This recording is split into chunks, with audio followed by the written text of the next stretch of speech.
السلام علیکم ورحمۃ اللہ وبرکاتہ۔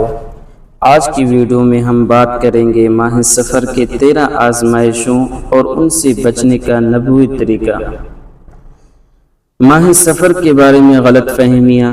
ماہ سفر کے بارے میں مشہور ہے کہ یہ منحوست والا مہینہ ہے، لیکن اسلام میں نحوست کا تصور نہیں۔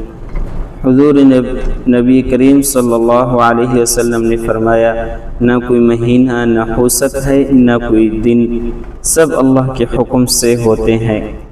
اولیاء اور بزرگان دین کے مطابق اس مہینے میں یہ 13 مصیبتیں آتی ہیں: اچانک بیماری، کاروبار کی بندش، گھریلو جھگڑے، نظر بد، جنات کا حملہ، جادو کا اثر، اولاد کی نافرمانی، ذہنی دباؤ، حادثات، رزق میں رکاوٹ، بلا وجہ خوف، عبادات میں سستی، خوابوں میں ڈرانوے مناظر۔ حضور نبی کریم صلی اللہ علیہ وسلم نے ایک خاص دعا سکھائی جو ہر مصیبت سے بچاتی ہے: اللہم اکفنی شر ھذا الشہر وبلاءہ وفتنہ، اے اللہ مجھے اس مہینے کے شر، بلا اور فتنوں سے بچا۔ اس دعا کو ماہ سفر میں روزانہ 100 مرتبہ پڑھیں۔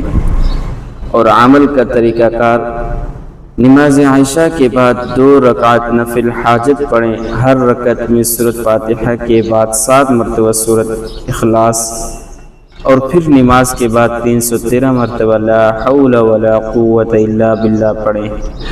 یا اللہ، ہر بلا، بیماری، پریشانی اور شر سے مجھے، میرے اہل خانہ کو محفوظ رکھ۔